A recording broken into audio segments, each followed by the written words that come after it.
This is a fan-generated show. If you'd like to support us, please go to jamieglazov.com. Also, don't forget to subscribe to our new Rumble channel. All your support is greatly appreciated. Hello, ladies and gentlemen. I'm thrilled to announce the release of my new book, Obama's True Legacy: How He Transformed America.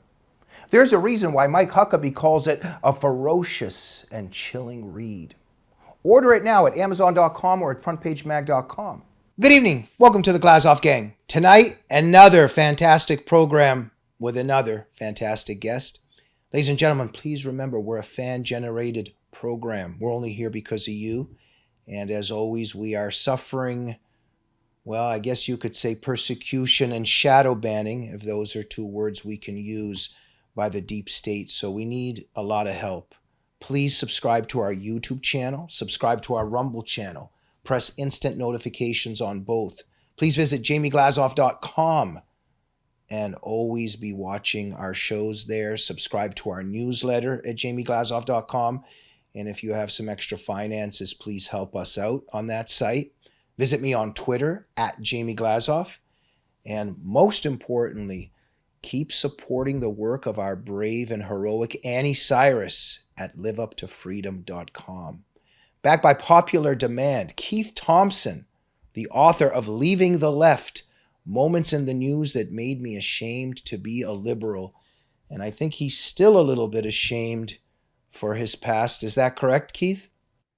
Well, I continue to hold on to the term. I mean, it's not something I'm emphatic about, but part of me doesn't want to surrender the term liberal, given its rich history.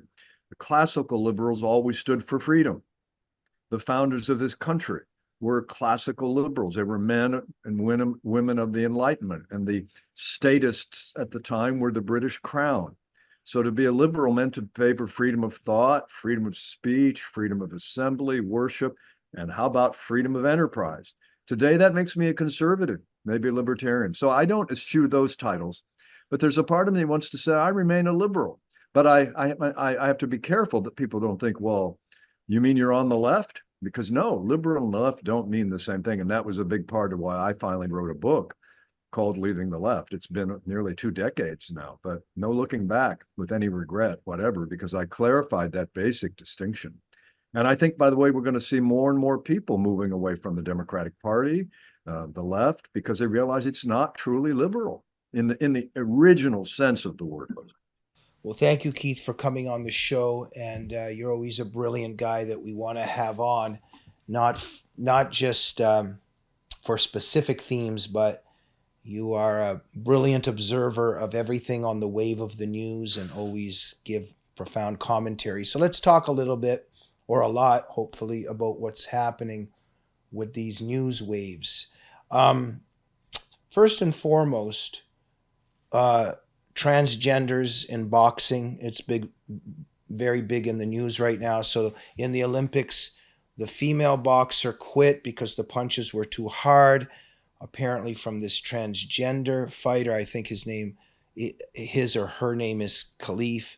But then it turned out, it's very confusing. It turns out that the transgender guy that was said to be transgender, that's the winner, was born a woman, and I don't know, but failing testosterone tests or something. So this is a little bit confusing at the moment of who's who and who's a man, who's a woman, etc. But as you said when we were discussing this before the show, just the fact that we're having this conversation shows that there's an issue. So there are cases where men become women in terms of their identity, and then they enter the cage and start beating up the women. These cases have already happened. So this Olympics thing is a little bit murky in terms of the details of who's man or woman. But the fact that we're talking about this, Keith, what kind of world are we living in now?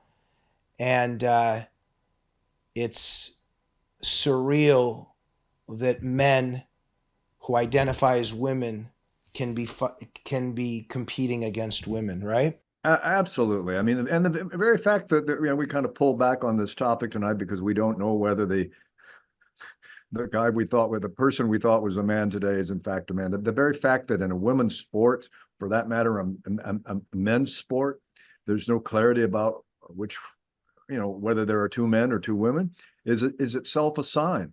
And even regardless of this boxing match, which is, I found it brutal to watch.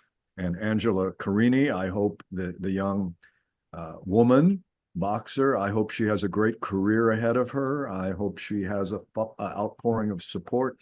But beyond that, we've seen too many of these fights already with a dress-up man who's no doubt a dress-up man, but who's decided he wants to be a woman, entering boxing matches and pummeling, or entering volleyball matches and spiking the ball so that it damages the woman's face for the rest of her life.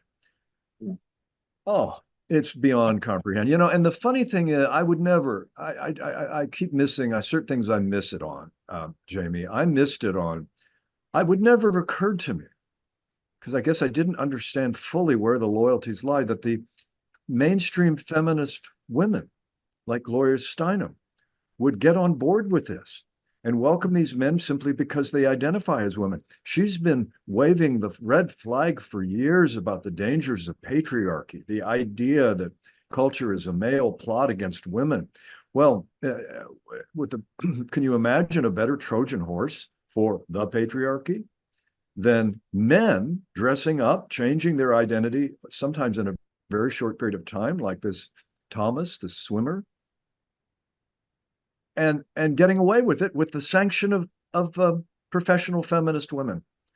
So that one would not have, if you told me that 3 years ago, 4 years ago, oh no, that'll never happen, and never pass muster with the women who always favored, women have essential qualities that are different from men, which I'm not sure I believe. Well, I mean, certainly there are certain essential quality, biological qualities, but the idea, anyway, so you get what I'm saying.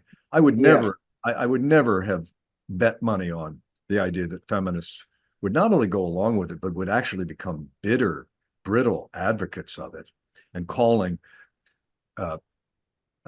feminists, the other group of feminists, trans-exclusionary radical feminists, TERFs, like J.K. Rowling. Boy, is she ever a brave. I have great admiration for J.K. Rowling. No, absolutely. And I guess this goes without saying, just sometimes even the labels, because I want to kind of stress sometimes, because when we talk about, let's say, the feminist movement in Iran and what women are fighting for under Sharia, that's a beautiful thing, and the connotation of what a feminist is in that regard is not what we're referring to. But in terms of the leftist, excuse me, in terms of the leftist radical feminist movement in the West, this is the destructive movement that we are discussing and analyzing. And I think at its heart, it's a hatred of women, this leftist feminist movement in the West. And I think it just makes total sense that where it ends up is men in skirts crushing the brain and the skulls of women. This is where leftism leads. And this is where the leftist feminist movement leads. And they're being betrayed, as you're saying, by these feminists who supposedly are so much for women's rights. But this is the story of the left. It's always this self-devouring death wish. I'm very interested also in how they keep the conversation blurry. Like last night I was watching, and I forget her name, but they had this female athlete on. And she was kind of, standing up and saying, oh, this is wrong. And I have nothing against transgenders, but men should be fighting women. So it's like, okay, wait a minute. Well, what do you mean by that? Okay, so you have nothing against transgenders, but men should be fighting women. Okay, let's just forget whether you have anything against transgenders or not. If a man, the issue is, if a man says he's a woman, I don't care whether you have anything against him or not. The question is, when a man says he's a woman, is he a woman? And that's what should be asked. And that person who was saying that on the program last night needs to be cornered on that. Because it's not about, I'm not against LGBT and I'm not against trans, but men should be fighting women, but nothing against the transgenders. No. Let's specify, can a man become a woman? And this is something that the left does not allow to be discussed, right? Oh, well, yes, and it's a good example of how the double bind that rational, fact-based people face. They seem to feel they can throw in that teaser. If they throw in that little line, I have nothing against the group in question, then they won't be called racist or sexist or Yeah. homophobic or transphobic. You add the word, you can put any prefix in front of phobic these days. Uh, it's beyond absurd. It's Orwellian. It's Alice in Wonderland. But so the people know that if they don't toe the party line, that they will be canceled or so forth. But still, I think you're right. I think I want to hear more people stop adding these obligatory apologies because it legitimizes the discussion on terms that it shouldn't. Don't give any ground to these linguistic distinctions. They're very important. It shouldn't There's be all assumed these. that you don't have anything. It would not need to be assumed that you don't have anything against transgender or that you do have anything against it. Why should it be an issue? It's not. Yeah, no, you don't have to have anything against them, but the question is, do you think that when a man says he's a woman, he's a woman? So, but anyway, obviously a spiritual battle happening in front of our eyes. Um, in my view, this is a demonic attack on the Father. He made them male and female, so the devil always wants to blur that. There's no surprise what they're doing at the Olympics and the opening ceremonies with this Last Supper or whatever it is that they now are denying they were doing that because it's really something else. But we know what they're doing, and there's no surprise that it's never ridiculing or doing a spoof of Muhammad or of Buddha. It's always Jesus Christ, right, Keith? Oh, well, the Last Supper at the Olympics, which they tried to spin when they were called on it. Oh, that was a Greek bacchanalia. That was the ancient Greek festival of wine and Dionysus. The problem is the people who pulled together the whole charade, admitted out front that it was the Last Supper. So it's fair game. Yeah. Fair game, and it's a bad look. It's a bad trend for the culture. Um, on many grounds. The whole experiment in let's see if we can raise families without men doesn't turn out to be working out very well, does it? Yeah. Every time I see a movie star who's got the net worth to be able to say, well, I went to the sperm bank or I slept with so and so, but he doesn't want to be the father and I want to raise a child. Every time you see a single woman, and the fact that she's a millionaire or not is irrelevant. It sends the message that it sends a very deep subversive message Yeah. Yeah. around those Keith. issues. And there are times when a woman is raising a child, a woman becomes a widow. So it isn't that a woman can't raise a child, but the idea that we would set that out as a goal. Yeah. And by the way, the women who end up making these decisions, if they're not millionaire actors, don't end up being very happy with it. It's Yeah. not because they don't have a man.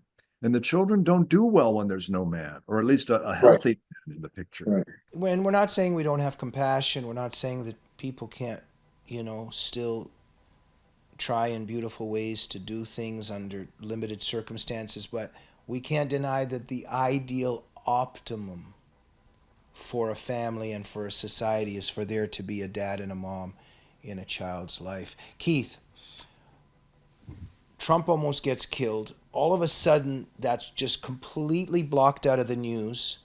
And all of a sudden, Biden has COVID, and then but he's really sharp. He has his mental faculties intact. Everything's okay. This is the left talking, and then all of a sudden he steps down, not as president, but as the upcoming nominee for the election. But there's a few murmurs behind the scenes that metaphorically a gun may have been put to Biden's head. And maybe Obama and Pelosi had something to do with that. What do you think of the rumors or some of the circumstantial evidence or hearsay of what happened behind the scenes? Well, it's funny you should mention that particular escapade because Seymour Hersh is the journalist who's brought it up, and he's reporting on it with sources, as often is the case, and he describes that he is talking with sources. Seymour Hersh has had a lot of credibility on the left. He helped expose the My Lai massacre in Vietnam. He has a lot of cred among progressives. So he's out with this idea that this was the plan that apparently Obama placed the phone call. That says Joe, Kamala's on board to exercise the 25th Amendment. You step down as the candidate, or you will use the 25th Amendment. That implies the cabinet was also all ready to shift. You know, I for a while I kind of resonated with the idea this was a coup, but the more I think about it, I don't like that term because it degrades the term coup. As you know, a coup is when there's a regime change, and usually a democratically elected government is thrown out by authoritarian forces or military forces. But nevertheless, can we acknowledge this much, that everybody who's a player in that administration, especially the vice president, has known very clearly for over a year what Joe Biden's mental state is, what his physical state is. The idea that Kamala didn't know, and that she has not been building a shadow government, doesn't pass the smell test. And I would think, if I were giving campaign advice to Mr. Trump, that this is where he needs to start focusing on, among other issues. He needs to focus on her background. I think he needs to step back, not follow the. But yeah, so that's my. Let me just stick with that and say, yeah, I do think that there's a lot to be looked at about the way he was replaced. And interestingly, this is the party that stands for democracy. You know, this election is about the future of our democracy. And Kamala Harris didn't win a single delegate in 2020 when she set out. She got out of the race before the first primary. She was such a bad candidate with her sing-song stories about school buses and how interesting. What is your favorite one? I wrote it down this afternoon. Well, the whole unburden what pathetic. can be. It's unbelievable that we have this. But so anyway, I would recommend that Trump take a hard look at shifting his strategy. I would say this. I think Trump was not planning on this. I think Trump might have made probably some strategic political errors by not envisioning that after that debate, it was not likely that Biden was going to remain on the ticket. And I think he is surprised by Kamala and her apparent strength, although I think it's very thin. I think it's a very thin kind of support she's got. Yeah, something definitely was happening there because the Biden was holding on, and I think Jill was very much for that, and Hunter, and then all of a sudden he just drops out. And so there's obviously all these maneuverings behind the scenes. But I'm very inspired and excited, Keith, about White Dudes for Kamala. I mean, this looks very exciting. I don't know exactly the details there, but some kind of a Zoom group, and White Dudes for Kamala, and I think there's not a drop of testosterone in any of these dudes, but what's going on there, and what's all that about? Just a whole bunch of white guilt, as Shelby Steele spoke about, right? Steele has spoken about that. I'm just going to summarize. It's one of my favorite thinkers. Shelby Steele wrote a book, as you know, called White Guilt back almost 20 years ago. He made the point that when the country passed the Civil Rights Act of 64 and the Voting Rights Act of 65, that amounted to an admission that our past policies had been wrong, fundamentally wrong. And then what happened is the so-called civil rights establishment, that I would now call the professional race baiting establishment, to keep racial grievances front and center at all times. They decided to say to the American, and didn't say it directly, but the civil rights community knew that they needed to keep their jobs because they didn't want freedom for Black people to be the final stage. They needed to continue to press grievances. So the response was, wait a minute, America, you're saying that you were wrong? You're admitting that you were wrong. What Shelby Steele realized was going on with that, Jamie, was that America had a perceived loss of moral authority. We had to acknowledge it was wrong, slavery. It was wrong, Jim Crow. So that the Black grievance community, the civil rights community, let's call it that, so let's move in. America, we'll arrange ways for you to pay penance, ways for you to atone. White America, you don't want to be called racist? Then the way to avoid that stigma is to favor everything we're for now, including affirmative actions, set-asides, you name it. So there was a shift, a recolorization of America. At the time, Shelby Steele puts it this way. I don't have the exact quote, but the Black community faced a choice when those two pieces of legislation guaranteed Black freedom. We could either focus on now our betterment for our community in the face of this incredible obstruction that we had faced as a community. As a people, we could begin to organize to make our lives better, or we could turn our focus on making an ultimatum to America and making America pay for a couple of more generations. We're seeing so what has all that got to do with white dudes for Kamala? It is a kind of prestige that a certain kind of white liberal, guilty white liberal, they get to feel an atonement. And the irony is they're not guilty of anything. They didn't institute slavery or Jim Crow, but it's this hideous group identity guilt that this movement that Obama has been very big in promoting. He benefited from it. Remember, he promised, oh, I'm not going to, he was very skillful. He said, I'm not going to campaign like Al Sharpton. I'm not going to be Jesse Jackson. I know white people are being tired of being assumed racist. I'm going to not play the race card. But as you know from your book on Obama and other books, he played the race card every chance he got. And you know, when you look at Obama and his heritage with his dad and mom on whichever side there is there, and with Kamala and whichever side there is there, but I've looked into this, I can't remember exactly specifically, but there's slave owning in their background heritage. So this really starts the question, if there's reparations, do Obama and Kamala get a check or should they cut a check? Because this gets very blurry in terms of what the background is in terms of people like Kamala and Obama. Is it's documented that there's some slave owning going on in there with their ancestors. Your good friend David Horowitz and my friend from a distance whom I've never met, but I have corresponded with him and I'm a huge fan. He was a big part of my rethinking.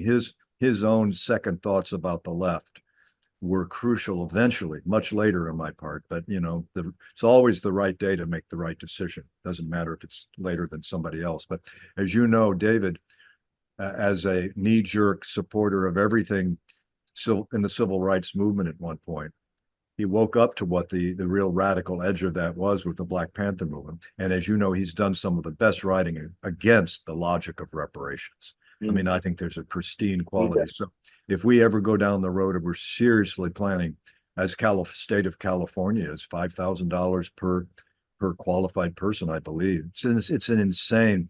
We might just as well look at South Africa after apartheid, and we said, do we like what's happened there? Do we like the racial animus that's developed, where so that every Dutch white farmer has to leave the country so as not to be murdered by these vengeance-driven racialists? It doesn't end well when we play racial politics. And we have forgot everything Dr. King taught us about content of character over color of skin. So on sad days, on pessimistic days, I worry that we could be headed, unless we wake up out of this idiotic trance about re-racialization of our culture, the genius of our culture. Oh, absolutely. So anyway, if we don't, we'll have a hard time ahead. Well, that's what the left is good at. But anyway, these white dudes for Kamala, just I can just picture the mentality and who these guys are. And I think I would rather be subjected to the most painful, horrifying ingredients of medieval torture than to sit in a room with these kind of people. But that's another issue. I saw one satirist on X who, very, very good tongue-in-cheek, said, "Oh, I know these white dudes for Kamala. Their wives at least once a week have a tennis coach that they go see, and then they come home, boy, they're just brimming with vitality from their tennis game." So it's great. By the way, the fun side. Just wait, but just for those that might be missing the inference, what are you saying? Basically is these men are so deficient in testosterone. Right. No Right. woman really wants to have a man uh, Yes. who is more of a woman than she is. It doesn't work well. Even Well, feminist women yeah. don't like it. Even radical Well, feminist women don't like a man who is more feminine than she is. So these men bragging about how soft and receptive and they are. So the premise about tennis coach, it might be a life coach, but they have a special friend who's a man, and right. it's more than a platonic friendship, is what this. No, I understand. But just wait, Keith, that gets into a whole discussion because with these certain kinds of women, they do want to run their men and turn their men into simps and into soy boys, but they pay a price because deep down in their nature, they need a strong male to be attracted to, etc. So this is a longer thing of discussion that these kind of women, they sabotage themselves because within the instinct of many of these women, they want to take control and dominate the man and put him down into the simp and soy boy realm and run him. But then what happens is they lose attraction and they sabotage themselves. So then they go elsewhere for that, and it can become just a vicious circle. But that's for another discussion. But I hear you, Keith. Because when you say no woman wants, I just wanted to add a footnote that many of them think they want that, but in their nature, they become unhappy and unfulfilled. But they're in denial about why. There was and a very good example in the 1960s in the anti-war movement. There was a legend, a story that went around uh, that women had a T-shirt or a bumper sticker. Women say yes to men who say no. Now, what Mhm. that referred to Yes, was yes. saying no to the draft. If you were against the establishment, if you were against the draft, if you were against capitalism, you had certain cred among leftist type feminist women. Women say yes. So in other words, if you are anti-establishment, we'll sleep with you. You might Right. get, but the point is, you're right on that. That's a kind of ideological game. But that man does not hold a woman's attention very long because Well, this, when she yeah. forms a relationship with him, she will actually torture him because she does not want him to be that way. But she turned him into that. Oh, yes. And So so, there's a collaboration. Yes. yeah, like in Europe, what's happened is that these leftist feminists, they've emasculated their men because with many of them, their instinct is to take control, emasculate the male. It's a very, very complicated issue. I've studied this for many years. So that a woman must nurture herself and cultivate herself, just as us men need to do with a lot of our instincts and impulses. But so the leftist feminists completely emasculated the men in Europe on many realms, but then that's why they want the immigrants from Sharia, because deep down subconsciously they're yearning for that hyper masculinity. That's what they're attracted to, and they've already lost attraction to the men that they've emasculated. It's very tragic, but it's important to be aware of this dynamic. Very good point. And by the way, that's a Yeah. nice segue into another issue that I've noticed. New polls are out that show that the young female voters, 18 to 30, are very extreme left right now. And so they're going to be very excited about Kamala. But there's a shift among male voters in that same age, while the idea, oh, Gen Z is very left, not the males. So I think there might be something emerging in the culture where the young males are kind of at some point rethinking, wait, whoa, I'm called a toxic masculine person simply because I am a male? Because that's what that phrase has come to mean, Jamie. This phrase, toxic, it sounds good. Oh, we could talk about a kind of masculinity that is abusive and cruel and violent, beats up on women. If you want to use the phrase toxic masculine for that, I call those criminals. I call them lawbreakers. But Mhm. this has been extended now that masculinity itself is considered toxic.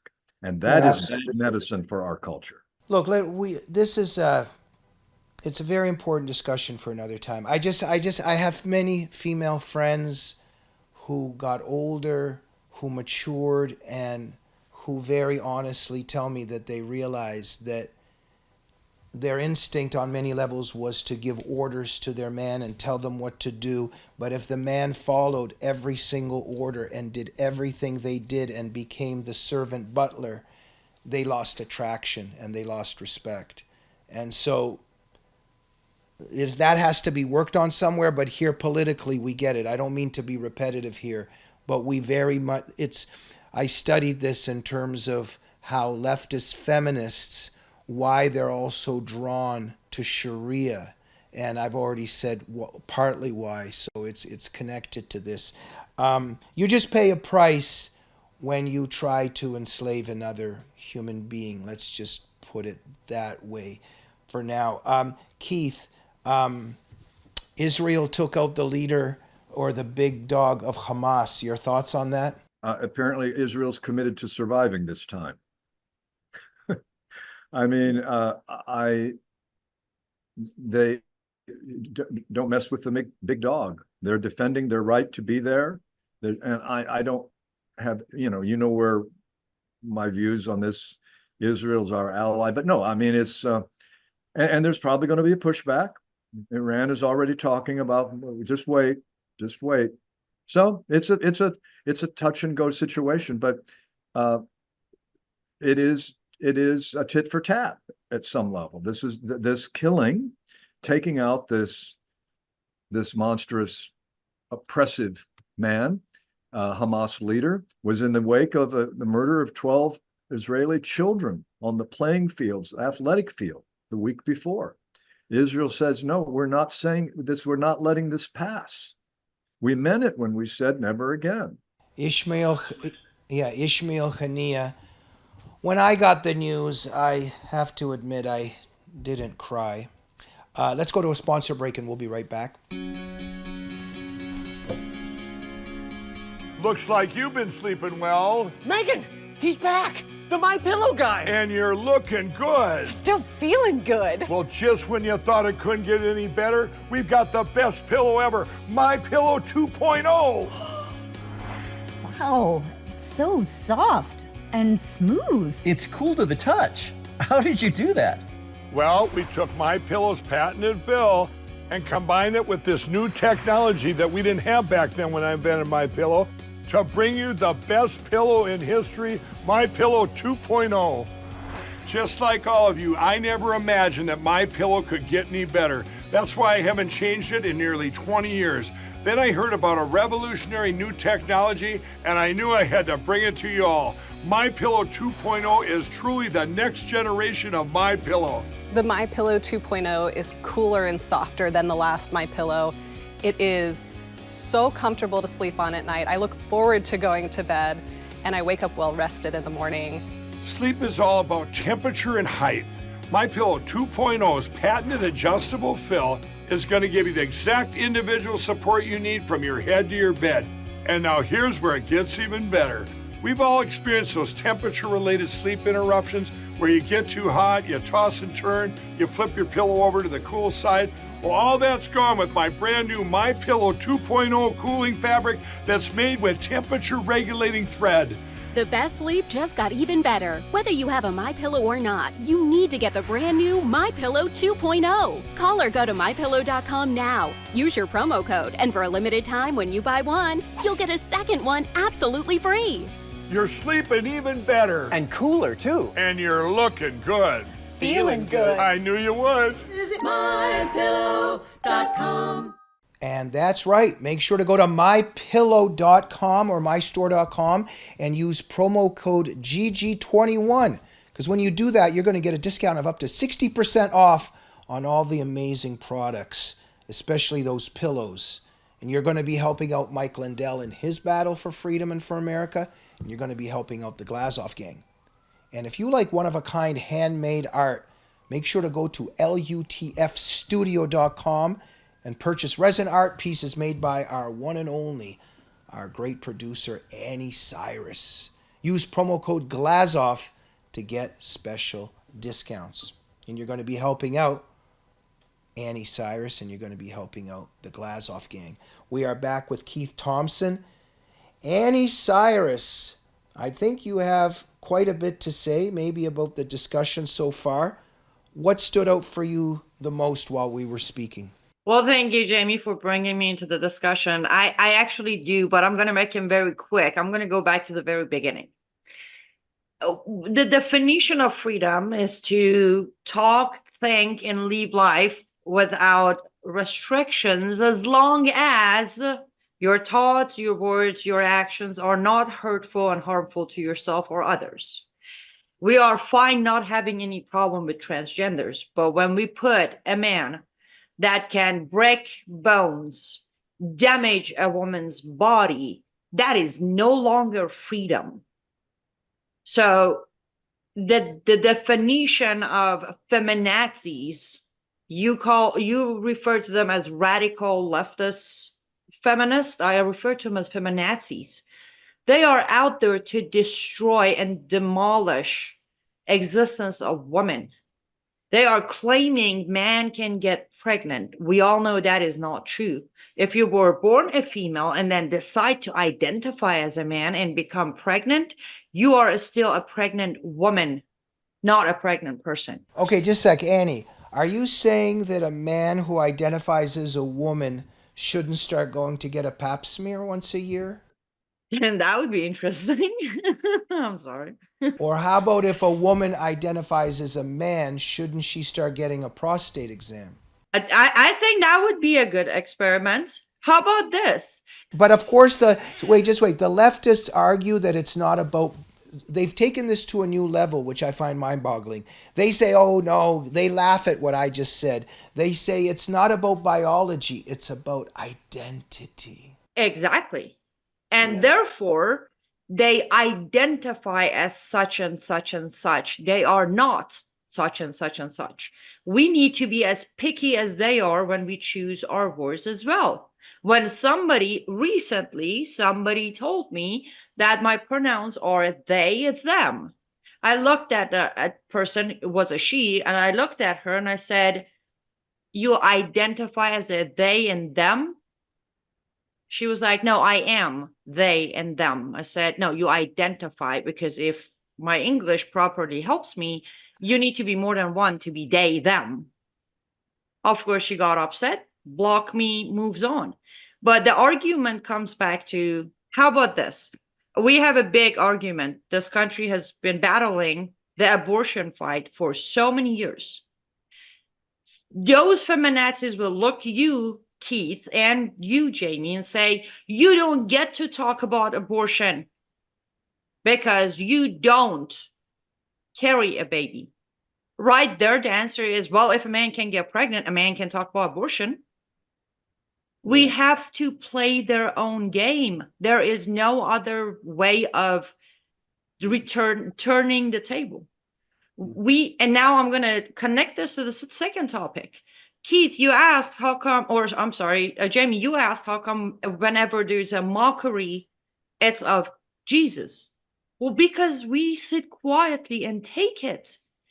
If it's about Muhammad, their heads are cut off. If it's about anybody else, at least there is marches on the streets and complaints. As Christians, we have failed to pick up our crosses and follow Jesus Christ. We take it, we turn the other cheek, and we say, oh, it's okay. It's time for us as Americans, as humans, as Christians, to fight back, and I mean their own game. For anyone out there who's going to twist my words, I'm not promoting violence. I'm saying we need to get involved. We can't just post a couple of pictures of that mockery, write a couple of like keyboard ninjas, complain on text, and then move on with our lives. No. Well, and Annie, I agree with everything that you're saying. I'm just adding a footnote that it shows that Islam is not the religion of peace because, yes, Christians need to get more involved, but because we're Christians, we're not going to kill anybody, and they know that. So they know that they can pick on Christians and Christianity and on Jesus because we have a forgiving, peaceful faith. And they say that Islam is a religion of peace, but deep down they don't want to say anything because they know they'll get killed. And I'll just add one more thing, that you're absolutely right why they do it, but also why they do all that is because we know that Jesus Christ is real and they want to attack the Father So, Keith, what do you think about what Annie and I are saying? Well, I think of turn your other cheek as part of what Jesus taught. We also have the episode when he went into the temple and threw out the money changers. It was not a very calm day for Jesus. He said, "This is not to happen in my Father's house." So there is also the capacity to, no Christian should hesitate in the name of their faith to be firm in their faith, as Jesus was, let's say, when he took a very strong stand. It was not in a negotiating mood that day. Well, absolutely, this is crucial. And I think, going back to what we were saying just a little bit ago, can you imagine about the gender stuff? I still can't imagine what it was like when the board meeting finally met with their ad people, right? They at the company called whatever the name of the company that makes women's hygienic products, Tampax, or whatever the name of the company is, when they decided they were going to use Dylan Mulvaney, the man who dresses up as a woman, to sell women's menstrual products. Do you know that that's what happened? They hired Dylan Mulvaney to be the front for a campaign. How did that get past the board of directors?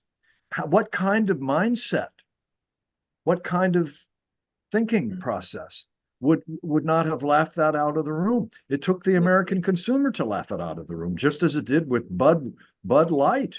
How could Budweiser have imagined dedicating a brand of beer to Dylan Mulvaney, who, by the way, he has every right to do what he wants. He's an adult.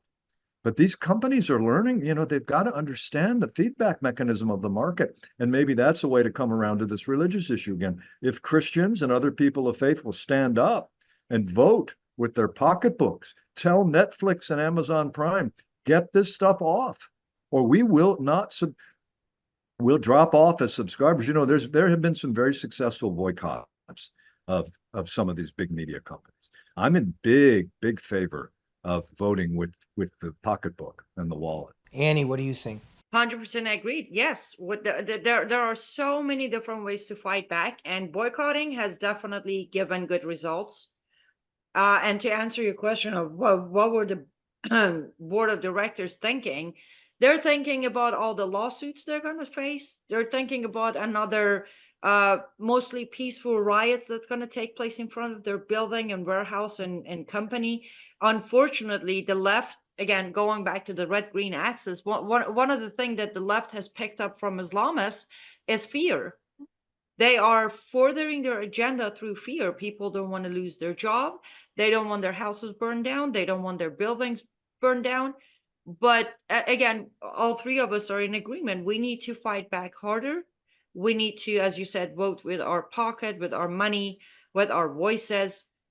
We can't just sit back and keep taking this and hoping one day, somehow, somewhere, they're going to get tired and go home, because they won't.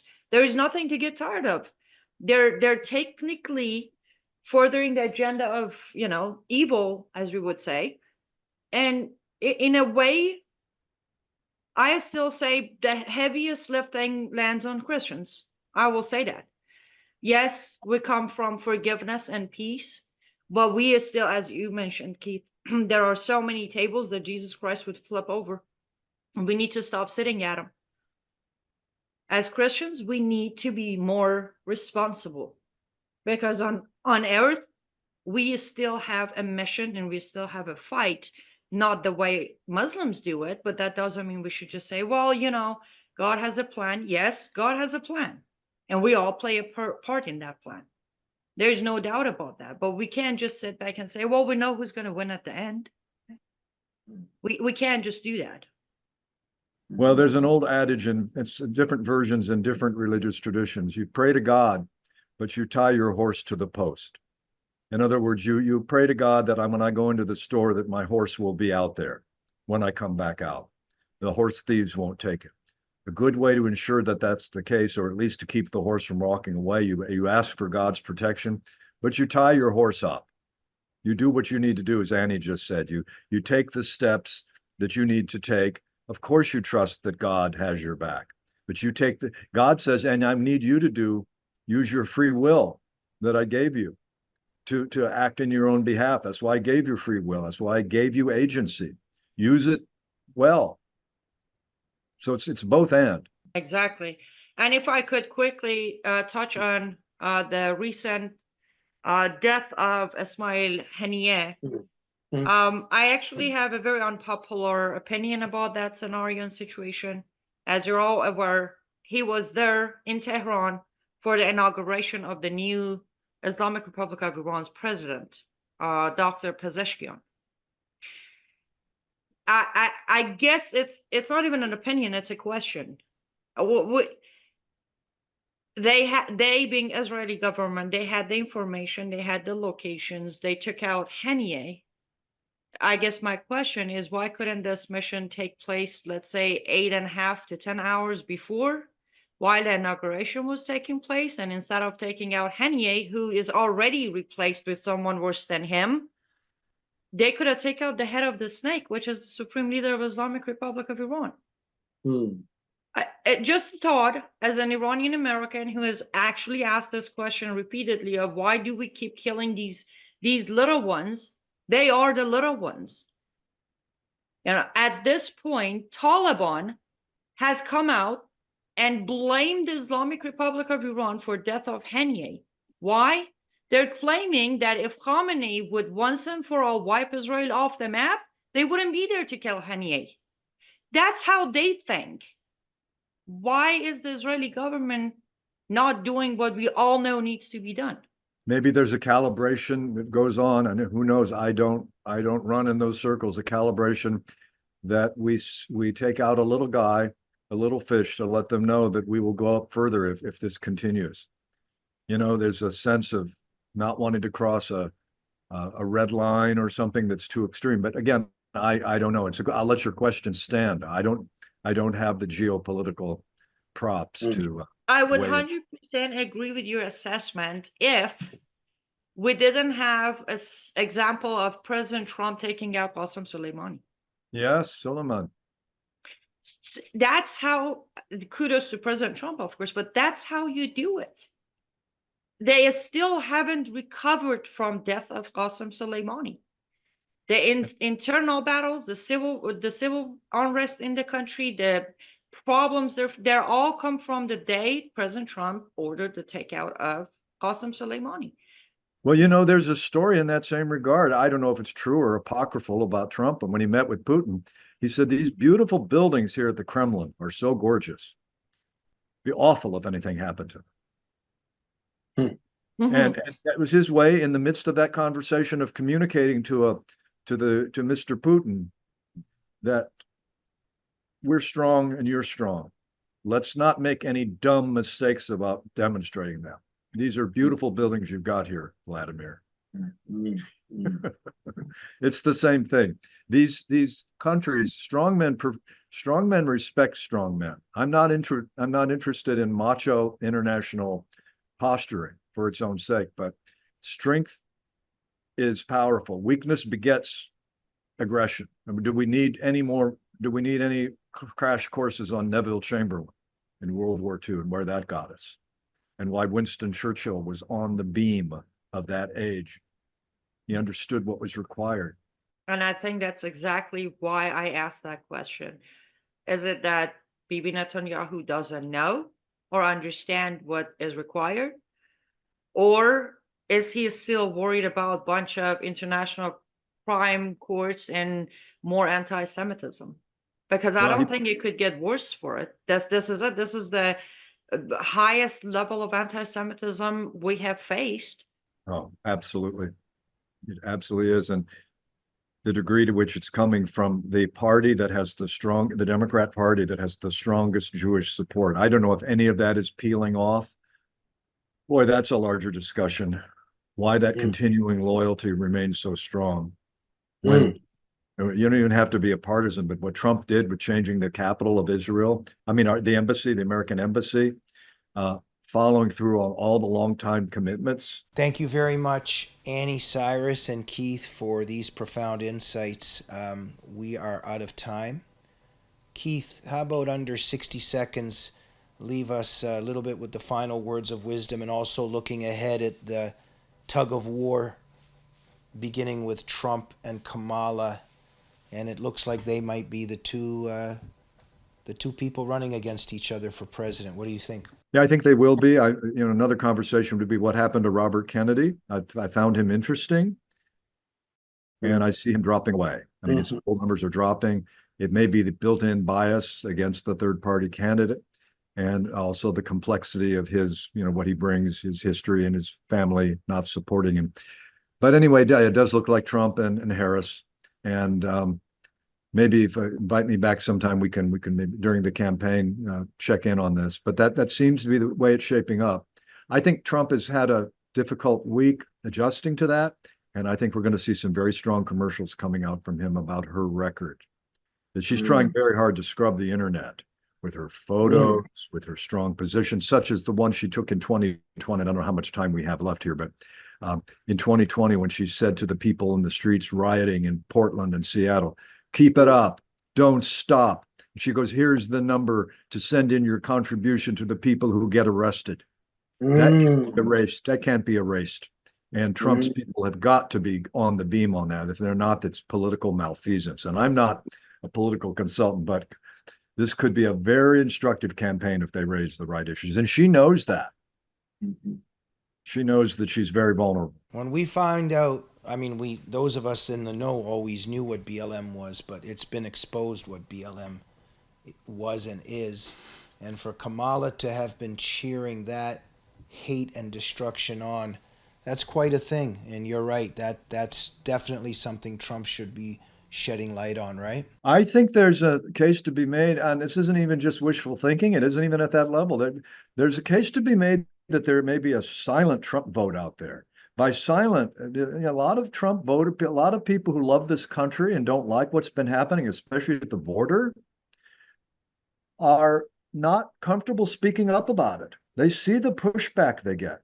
So the implication is, and there have been some political consultants who say the poll numbers are suggesting there is a silent Trump vote that is not willing to speak to pollsters, but they are ready to say enough. Now, Trump would love to believe that. He can't depend on it. But it's certainly plausible, given the fear that many patriotic conservatives have about what can happen in this era of cancellation. So a lot of people have learned to keep it very low, keep their cards to the chest, but they can still vote in the voting booth. Oh, it's going to be nerve-wracking. Keith, am I correct that on Twitter or X, everybody should go to Keith Thompson 1, and everybody should be visiting the website thompsonatlarge.com, right? Those are both the accurate information to track me down when the show is over. Keith, thank you for joining us this evening. Annie, thank you for your profound commentary as always. And we'll see you soon on the Glazov Gang. Good night.